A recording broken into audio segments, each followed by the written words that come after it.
اور میلاد منانا ہمارے حصے میں آیا ہے. میلاد منانا ہمارے حصے میں آیا ہے. اور اس بات پہ میں فخریہ سنی اپنے آپ کو بریلوی کہہ رہا ہوں، کیونکہ جہاں جہاں اعلیٰ حضرت کا اثر و رسوخ ہے نا، وہاں سب سے زیادہ دھوم دھام سے حضور کا میلاد منایا جاتا ہے. اعلیٰ حضرت نے کیا کہا؟ حشر تک ڈالیں گے ہم پیدائش مولا کی دھوم، مثل فارس نجد کے قلعے گراتے جائیں گے. غیظ میں جل جائیں بے دینوں کے دل، یا رسول اللہ کی کثرت کیجیے، ہے نا؟ تو یہ ہم بریلویوں کا مقدر ہے. اور یہ میلاد منانا نیا نہیں، پرانا کام. ابھی نبی کی امی بھی پیدا نہیں ہوئی ہیں. سنیں بہت غور سے، میں بتانے لگا ہوں میلاد کی برکت کیا. ابھی نبی کی امی بھی پیدا نہیں ہوئی.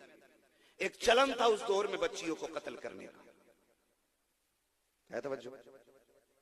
ایک شخص کا غلام دوڑا دوڑا آیا، اس نے مالک کو آ کے خبر دی کہ تیرے گھر میں بچی آئی ہے.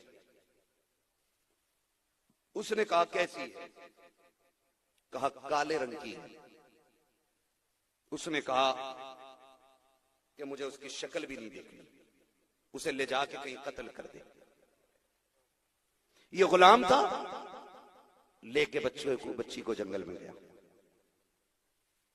اس نے تلوار نکالی، سر کاٹنا چاہا. آواز آئی ظالم اسے نہ مار. اس نے دائیں بائیں دیکھا، جنگل ہے، کوئی بولنے والا نہیں. پھر کہا شاید کان بجے ہوں گے. پھر دوسری بار تلوار اٹھائی، پھر آواز آئی اسے نہ مار.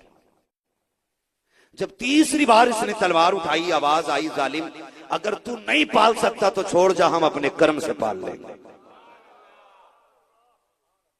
ہم اپنے کرم سے اس کو پال دیں گے، لیکن قتل نہ کر. تھا غلام، سمجھ گیا، لگتا ہے بچی برکت والی ہے، ورنہ یہ آواز تو نہیں آتی. اس نے بچی کو لیا، اپنے گھر لے گیا.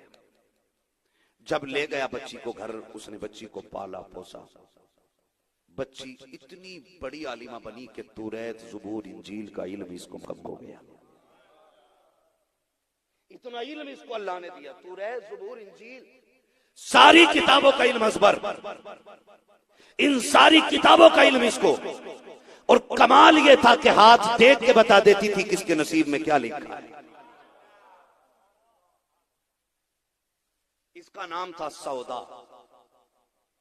یہ جس شہر سے گزرتی تو اعلان ہو جاتا سودا آ رہی ہے. جسے زندگی کے بارے میں پوچھنا ہے وہ آ جائے. لمبی لائن لگتی تھی، لمبی لائن. لوگ ہتھیلی دکھاتے تھے، یہ بتاتی تھی. ایک دن اس کا گزر حضور کے ننیال مدینے سے ہوا. جب یہ مدینے شریف سے گزری، اعلان ہوا سودا آ رہی ہے.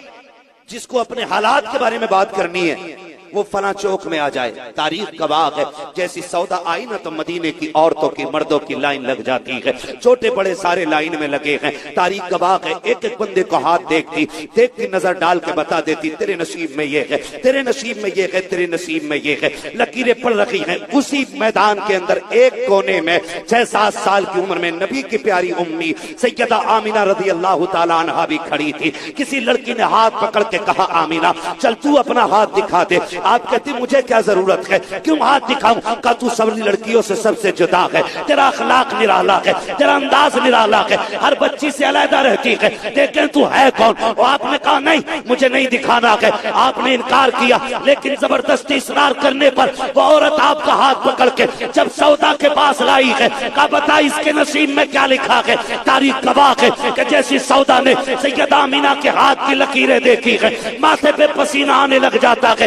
پسینہ صاف کر رہی ہے، کبھی لکیریں دیکھتی ہے، کبھی آمینہ کا چہرہ دیکھتی ہے، کبھی لکیریں دیکھتی ہے، کبھی چہرہ دیکھتی ہے. پسینہ صاف کرتی جا رہی ہے، زبان گونگی ہو گئی ہے. عورتوں نے کہا تھا بتا تو نے سب کی لکیریں دیکھی، ایک نظر میں بتا دیا. آخر آمینہ کے ہاتھ میں ایسا کیا لکھا ہے جو تو بتا نہیں رہی ہے؟ اس نے کہا کیا بتاؤں، اس کی لکیریں بتا رہی ہے. یہ کوئی عام شہزادی نہیں ہے، یہ کوئی عام بچی نہیں ہے، بلکہ اللہ نے اس کو یہ شان عطا کی ہے. یا تو یہ خود نبی بنے گی یا